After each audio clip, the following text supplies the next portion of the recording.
What's up guys, Shawnthebro here, and today we will be covering inventory part 1, which is essentially going to be me pressing the E key to equip an item, and then it's going to go into my inventory instead of going straight to my hand, because we want to be able to pick up things, send them to our inventory, we want to be able to check our inventory, we can close it, and then go pick up something else, and then check it, and that will also be in there.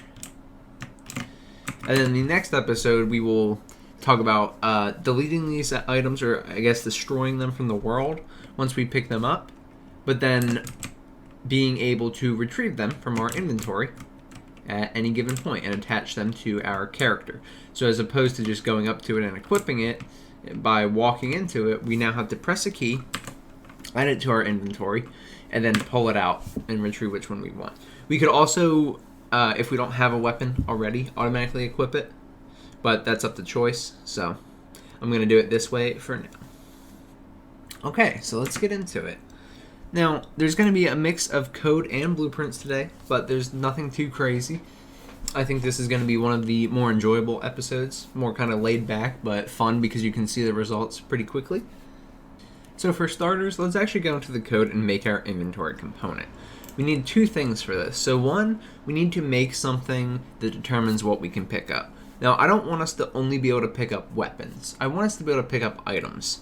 So if you've been following the series, I think we're 13 episodes in. If you haven't, then I'll go ahead and post the first episode here if you want to catch up to everything we've done. But yeah, so that's the first episode. And then if you're just worried about inventory, that's fine. We'll continue. But I just wanted to give you some backstory for this. Basically, we have a default weapon, and the weapon contains stats, but we only have those for weapons. So I went ahead and made a default item class, which I'll show you how to do in a second. And then actually made the default weapon a child of the default item class as opposed to the actor class. And the default item is a child of the actor class. So this is basically just adding another layer. That way the weapons can have everything the items do, but not every item is a weapon. Because we won't be able to pick up, junk like mugs or shirts or something. Or we could pick up health pickups and collectibles and readables and things like that. So for now, all I've given the items are a weight and a name. Although, you could categorize the items to see if they are pickups or collectibles or something like that, and then give them more detailed information. For now, we're just going to do this. So let's go ahead go into Unreal, hit Add New C++ class, choose an actor, hit Next, and then type in the name, which is default item. And I've already got it, but you can go ahead and create the class now. It should open Visual Studio automatically if you don't have it open, or at least change the tab if you do already have it open. But if not, you can just go to your Visual Studio for the project, go to Source, the name of your project, and find all your files here. So we want our default item files, which are these two. Again, most of this comes with the class. So your include will come with the class. This is the CPP. Your constructor will come with the class, but I added these variables, and both of these functions will come with the class as well. Now in the header file, your includes will come with the class. All these functions will come with the class, and I just added these two variables. So the only thing you're adding out of the two files that it made, the header and the CPP file, I added a weight, which if you want to be able to only hold so much before you become over encumbered or something like that, then you should have a weight. Make sure it's edit anywhere in Blueprint Read Write so we can display it on our inventory widget. And then same with the name. This you will want, that way we can differentiate what item we're going to be looking at. And then in the default item CPP, I just go ahead and set the default. So I set the weight to be 1.0F, which, in this case, I actually write kilograms next to it just to give it some sort of unit. But that doesn't matter too much, obviously. You can make it whatever you want. It can be as arbitrary or as realistic as you'd like. And then the name I just set to be item by default. Then, as I said, make sure you change your default weapon to child off of a default item instead of a actor. Make sure you include default item up at the top, otherwise you won't be able to access the a default item class. You don't have to change anything else in default weapon. Again, it's just to give us the opportunity to use weapons also as items. That way we can store them in the inventory without specifically looking for the default weapon class. You don't have to change anything with the CPP either. And then the character, all we have to do is actually set up our inventory. And this is important because if you happen to do anything with multiple players, each character should have their own inventory. So it's good to do it on your character. But basically what it's going to do is it's going to have, for me, I have the weight limit in the inventory. You don't necessarily need to put this in here. You could very easily put this on the character itself. The reason I put it in here is if you want to have multiple inventories, such as, oh, you can get a backpack upgrade, you can increase the weight limit within just your inventory component instead of the weight that your character can carry. For example, if he can't carry a sword that's too powerful, like he won't be able to swing it successfully yet, so he might kind of do a lesser damage to the attack. That could be a different weight limit. So I'm just kind of breaking up, this is your inventory weight limit. But then I have this T array of a default item pointers called item list. Make sure they're both edit anywhere, blueprint, read write, and make sure the structure that we're making is a ustruct of blueprint type. So you can go ahead and copy this. And of course, to use a default item in here again, you will also need to include a default item in the header file. So add this include. Go ahead and add this structure. And now that we have our inventory structure, this will contain all of our items, and this will contain our maximum weight. We can go ahead and make a f-inventory struct instance so that we can actually access and add things to it. So if we scroll down to where we make our variables, just quite far down, then I've went ahead and made something called f-inventory, inventory. And of course, edit anywhere, blueprint, read write, so we can grab the contents from it and display it to the inventory widget, like I mentioned.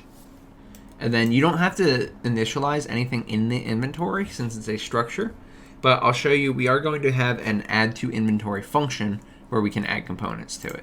So if you look at where you make your functions in the header file, you can see I've added one called add to inventory, and the comment sums it up. Pretty simple. But basically, it's a function where we give it an item, and it takes the contents from the item and adds that to our key array of default items within our inventory.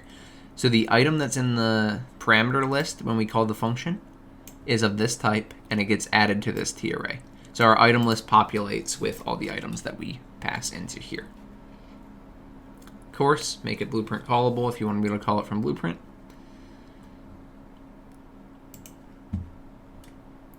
So then let's go down, and you can see this is the function definition. So I have add to inventory, default item, and it's pretty simple. Inventory.itemlist.add with the parameter in the parentheses. You might want to do some null check here just to make sure that the item you're adding to your inventory isn't a null pointer, but it's not required for now because we will get more into that in the next episode of inventory, which should be coming the next episode of this series. I want to kind of knock these out together. Okay, and we're done with the code for now, so we can go ahead and go into the blueprints. Now, the blueprints aren't anything crazy. The only thing that is going to be a little bit weird is the equip. This text that pops up with the name of the item is something I did back quite a few episodes ago. Not even when this was considered the action RPG series. It was actually just called the third person series at the time. So I know that's very confusing, and I feel like I should cover that again, but I don't want to cover the whole thing because it is quite a lengthy episode. So what I'm going to do is I'm going to leave a link right here in this iCard in the top right corner to that episode. If you want to watch it, that'll give you all the details about how I did the text that pops up when you're close enough to an item. But I will show you exactly what I did, just so you're aware of it, and I just won't cover it in as much depth. So let's get started. The BP item class, if you've been following just the Action RPG series, you might not recognize it. It is the one I made in the third person tutorial, or when it was still called that. And essentially what I did is if I'm overlapping this item, then it tells my player that I'm overlapping an item, and then it creates this equip item prompt widget, which is the text that I have. Here, if I go ahead and show you this real quick. So you see I have this text equip item, and then I have this binding here where my text that I'm going to print out to this string is equip, the name of the item, and then a question mark asking if I want to equip it. Now it's not set to anything by default, so it only gets set when we have the item name set. But this is where the widget comes from, so it's just returning the text. So what we're essentially doing is in our BP item, we call this event called setCorrectItemName. Okay, this setCorrectItemName is basically a function. It's an event or a function that I set up that is going to be used in the children of this class. So I have an event called setCorrectItemName in the children. So this one specifically is, set the item name to assault rifle. And that's how we get that logic. Basically anything that is a child of BP item in this case, you can go ahead and set the name and perform this logic. Now don't worry, we're not going to be changing anything over to be a child of BP item, but I just want to show you how that works. This is going to work the same way. I'm going to close these files, but I'll show you. Base weapon BP now has similar logic.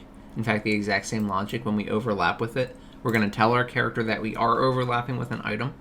That way we can make this prompt visible. We're going to spawn the prompt, set the correct item name in that prompt, which again is going to call this function. And then we are going to add that to the viewport. And then when we end overlapping with it, we're going to make sure that we are no longer overlapping with the item in our character. We're going to get the widget. We're going to get all widgets of our equip item prompt and remove them from parent. That way we can no longer see any of them on the screen when we go out of the field of collision for that object.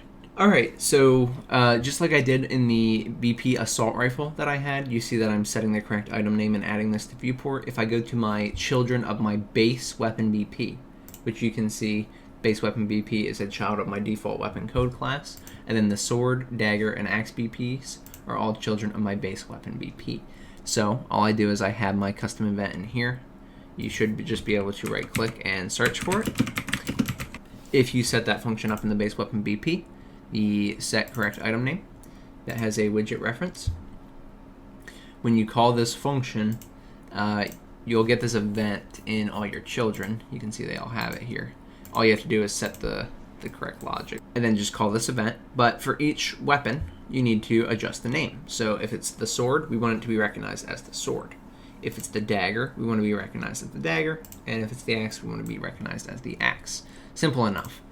So again, the way this works is if you're colliding with the collision box on this object, which the base weapon BP I've added a interaction box to that goes next to the weapon mesh. So basically, when you add this to a parent component, when you add this in a parent class, then all the children will also get this component. So you see that now the sword has this extra box around it, the dagger also will, and the axe also will.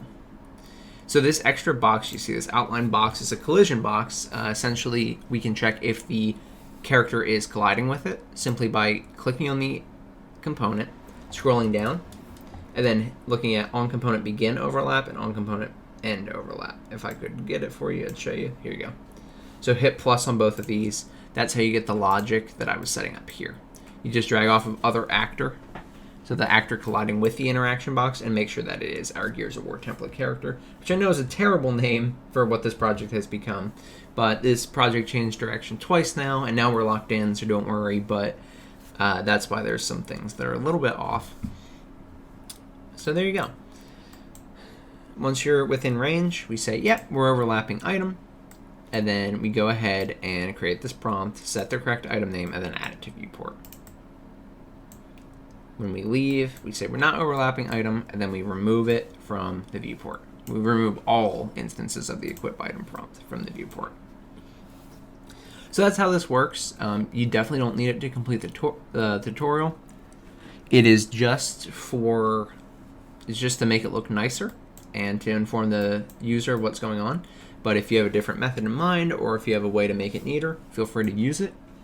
But I did want to give that option to you if you've never watched the other episode either. I would not blame you. Okay, so the rest of it's going to be straightforward. Basically, what we want to do now is add a button that will be able to add items to our inventory. So when we press the key, if we're close enough to it, we can add that item. And then when we do that, we also want to be able to display those items somehow. So let's cover picking up the item using an input that we give it. Of course, I'm going to go with E because E is a very solid choice, very solid key on the keyboard. But basically, go to Edit, Project Settings, and go to Input. And then you can choose whatever you want to equip. So I have an action mapping, just hit plus. Go ahead and add equip, and then make it the key E, or whatever key you want, but I made it E. Really far down there, right here. And then I also have this one called OpenClose Menu, which kind of is just saying, this is like your sub menu. So think about it if you're playing Fallout or something like that. It's not your pause menu, but your Pip-Boy, the menu where it shows you all your stats and your inventory and things like that. That menu is what I'm referring to here. That's why I was kind of vague with it and just said open and close menu. It could be, you could call it sub menu, stats menu, inventory, whatever you want. I just wanted to keep it vague. So make sure you have equip and make sure you have open and close menu while we're here. I made that 2. And that's what's going to actually pop up our widget so we can see what we have. Okay, then in our assassin's character, you can call an input action by just typing in the name. So we want to find our equip action. So what do we want to do when we have our equip action? So if you type in the name of your input mapping, it'll pop up. I've already got one, so I don't need to do that. But our character does have something called is overlapping item. Now, is overlapping item is what gets set when we're close enough in the base weapon BP. Remember, we set it when we're overlapping with the interaction box. So if you're just following this series now and you're just joining in and don't want to watch the other episodes, that's fine. You don't need to. But make sure you do have this boolean. I made it in code, but you can easily make it in Blueprint right here and just call it is overlapping item. It's just basically a check to determine if we should do anything when we go to equip it.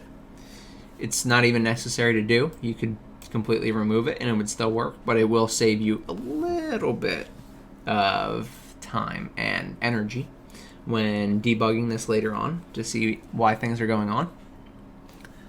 So if we press equip and we are overlapping an item, then we want to equip the correct item. The way to do this, I think the easiest way to do it, there's a few different ways, is just get all overlapping actors of a certain class. So you can go ahead and call this node get overlapping actors. And you don't have to do any of the specific components. You can just do the one for the actor. And then this class filter will only return results of this class. Well, we only care about things we can pick up, which are items of the default item class. Or actors of the default item class, I should say. So select that. You can drag off of this and hit get 0. You don't have to do this part either. You could technically loop through and add them, but I figure you probably only want to add one at a time, and we can change the order of this array if you want to have a button. You ever see a button where you can kind of swap between what item your character is focusing on? Well, we could actually store this value out to an array, swap the order, and then pick the one from that. We're not going to be doing that in this episode specifically, but that's where you would do it. So for now, we can do 0, and we'll pick it up one by one if there's multiple items on top of each other. So it's not a big deal. But we do have to cast and make sure it's a default item. Now, technically, you don't have to do this because of the fact that we have a class filter default item. But even though you have the class filter, it doesn't actually return only that type. You see what I mean? So sure, we know that the items in this get overlapping actors are default items, but it doesn't automatically make them default items for us. Like you can even see in the return type here, this is an actor object reference. So if we want to make sure that it's a default item and actually be able to use stuff from the default item, we still have to go ahead and cast. The reason you set this filter is so that it returns less results. It's good on both memory and performance, And it can also help, again, with some debugging and not storing a bunch of actors. So go ahead and drag off of this and hit cast to default item, just like that. And then we're going to call add to inventory on our character. It's our character's function, so you don't need to be clicking on anything. Just add to inventory, and then drag in your default item cast that you had. Just like that. So that's going to call add to inventory, and it's going to add the item that we're overlapping with to our inventory. Well, simple enough. That's what we want. Now, what we have to do is render that out in a way where we can figure out what's going on. Another thing I just want to make you guys aware of, it's not necessarily required for this, but I actually went ahead and removed the functionality to just attach the weapon to our character's hand.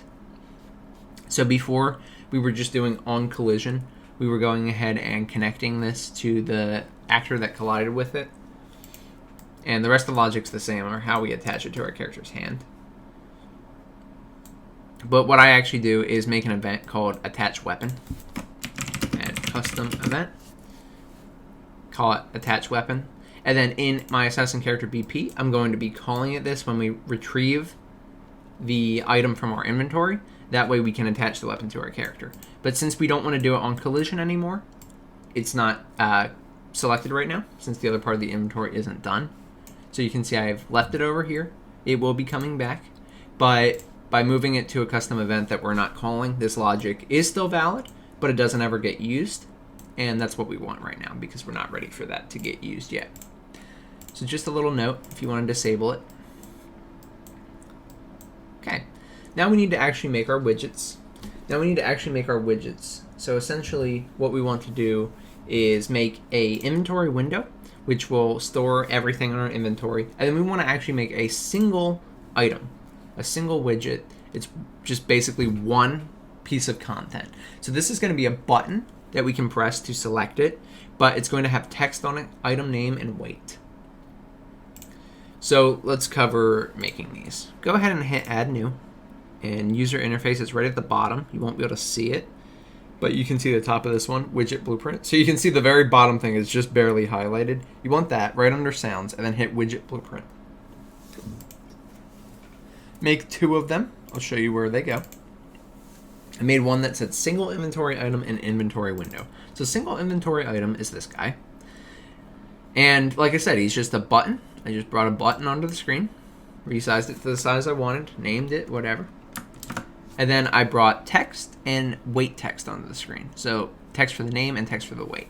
Just bring on 2 text boxes. It's literally that simple. If you want them to look just like mine, all I do for my text is I go down to the appearance, outline settings, make sure you open it up, and I make it a 2. It gives it this nice black outline effect. But yeah, so that's all we're doing. We don't have to do anything with this functionality yet, but we want to have a button, have a name, have a weight, or whatever other stats you want on it. This is essentially your one entry. And you can set this up however you like. Make it look the way you want for your game. But yes, we are setting this up for each individual entry. So we have item name and weight, which means, of course, that we have to set our item name and weight on the widget when it becomes valid. So I have 2 functions that I've added called set name text and set weight text. So I did not bind my text. If you hit plus, you can bind text here, which means, you know, just set this text equal to whatever the result of this function is. Now you can do that, but I actually didn't want to do that because I want to be able to call the function when we got the item. So basically when we create the menu, we're going to populate this information, and then I want to set it. So I don't always want it to be set to a certain return value. I want to set them individually and in the correct order. So go ahead and make 2 functions in your single inventory item widget here. Set weight text and set name text. And they're very simple. So for set name text, all I do is I make sure that my text boxes are variables, is variable, and is variable. I go into my graph, add 2 new functions. In set name text, I have a text input parameter.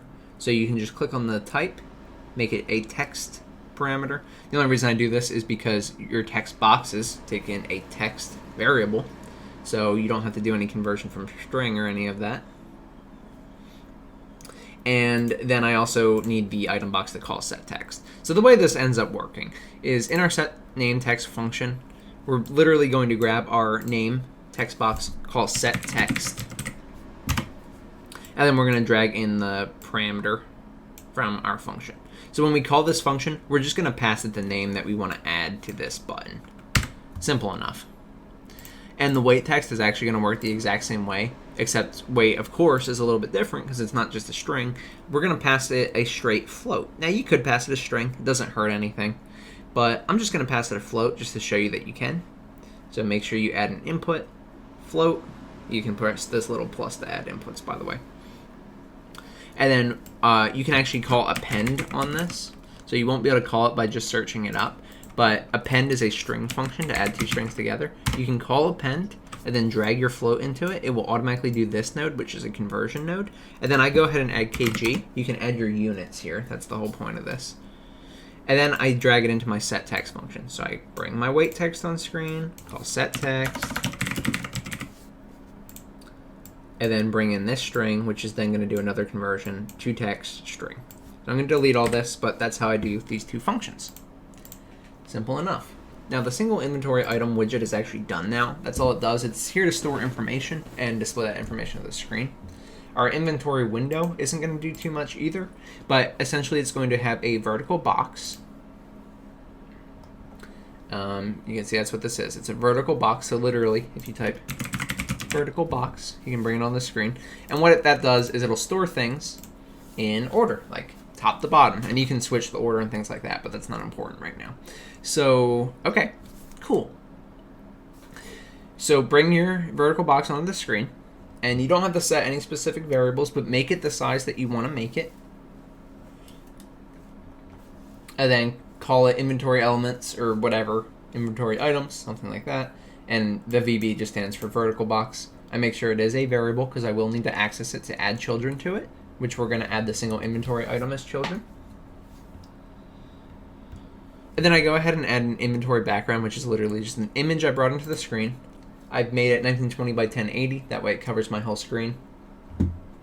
And then I've made the alpha 0.2, so it's transparent. You can still see what's going on in the background, but it does give a background to the inventory menu, which we will have something there eventually, so I figured do it now. It looks a lot better than just having a blank screen. Now the logic in the inventory is there's just one thing. It's relatively complex, but it's pretty simple. Basically, we want to get our owning player pawn, which is the owner of this inventory widget, because we're going to want to access their specific inventory. So anytime you have a widget, you can set the owner, and when you set the owner, then you're able to access the owner's contents. So in construct for your inventory window, go ahead and call get owning player pawn right here. Drag off of that and do cast to your character. Mine is Gears of War template character. And then off of that, you want to grab your inventory. Our inventory component is the one we made in the code. So make sure you build your code and compile in Unreal if you can't see it. Okay. And here's your inventory. Now, as long as your variables in your inventory in your f struct are blueprint, read, write, and edit anywhere, so these, the weight limit and the item list, you'll be able to access them by breaking the structure. So you can drag off your inventory and call break, and you'll be able to break your inventory, and then you'll get this your variables. So we have our weight limit and our item list. All we care about for now is our item list. So we're going to drag off of that and do for each loop. Then for each of those, we want to drag off of array element and get the name. So the array element, this is in the item list. So an item, remember, consists of the weight and the name. So that's what we're accessing here. So drag off of each of these and get your weight and get your name. Then we want to, in the loop body, create our single item widget. So whoops, create widget. And then set it to be your single inventory item, the one we were just working on. And then we want to call the two functions on it that we just set up to set the weight and set the name. So set name text. Drag in your name. And it's going to look a little ugly, but there you go. And then you're going to drag off of your inventory widget again and call set weight. weight text and put your weight in. There you go. Lastly, what we need to do, and I think I can delete all this now, but I just kind of want to show you my logic and how I come to that conclusion of what we need to do. So we're basically grabbing the items from our inventory, making an inventory item widget for each item that we have, filling out the data for that item, and then we're going to add it to the child, the vertical box. That way we can see it.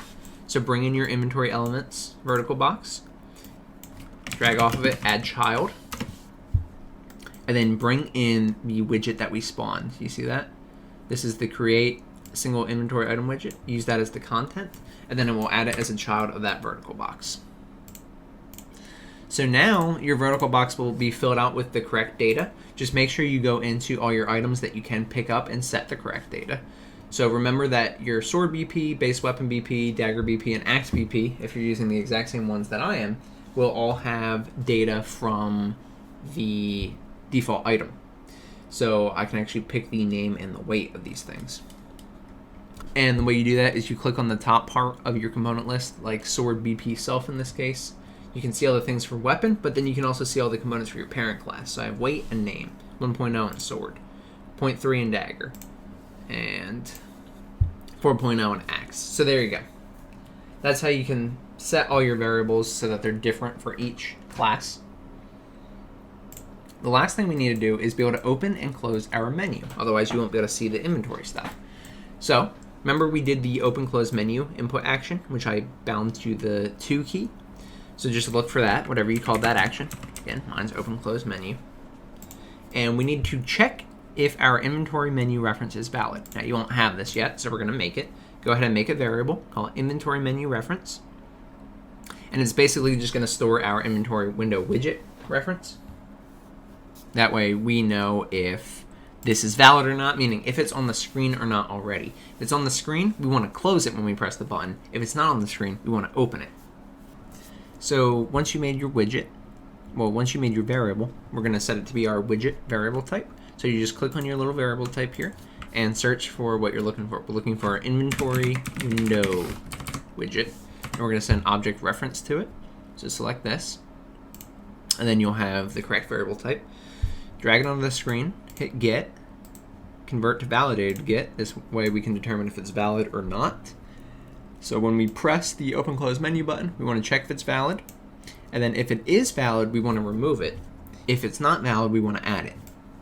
So you can see I'm doing that here. So if it is valid, we're going to remove it from parent, drag off of your inventory reference, type remove from parent. That way, that'll get rid of it from our screen. We won't be able to see it, but the reference will still be valid.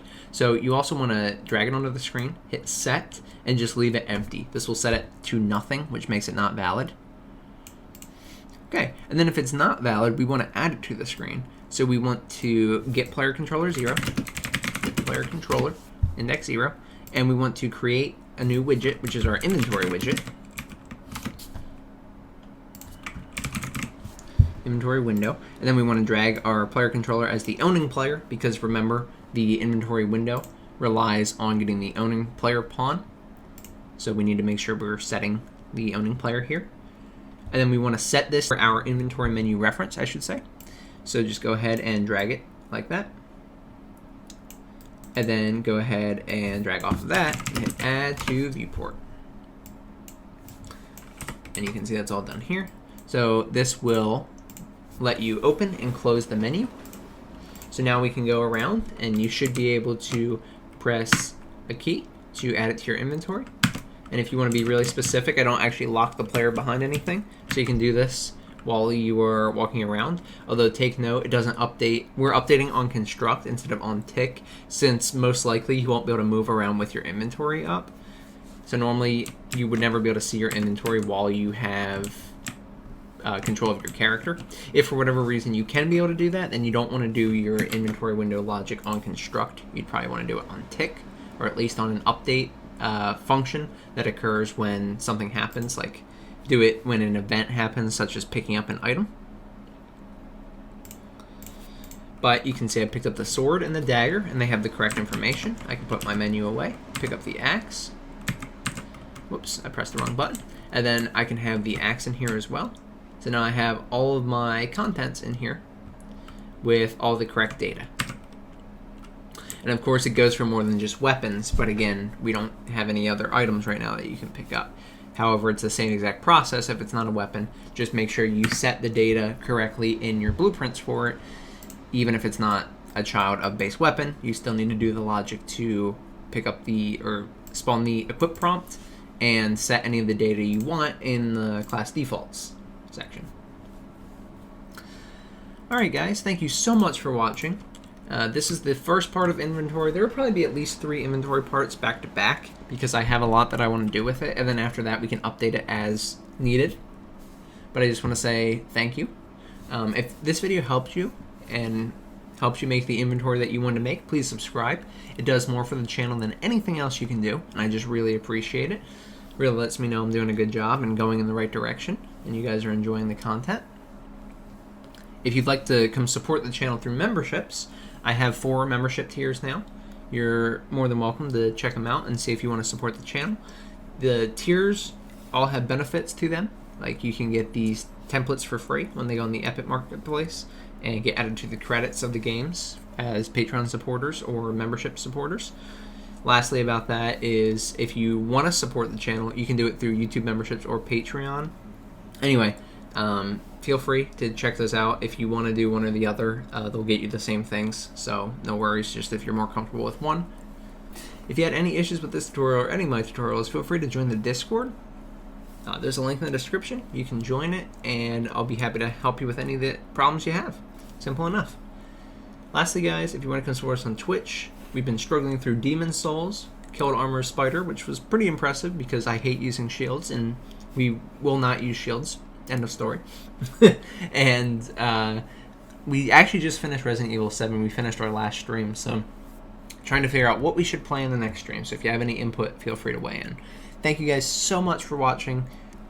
I'm Shawnthebro, and I'll see you in the next one, guys. Goodbye.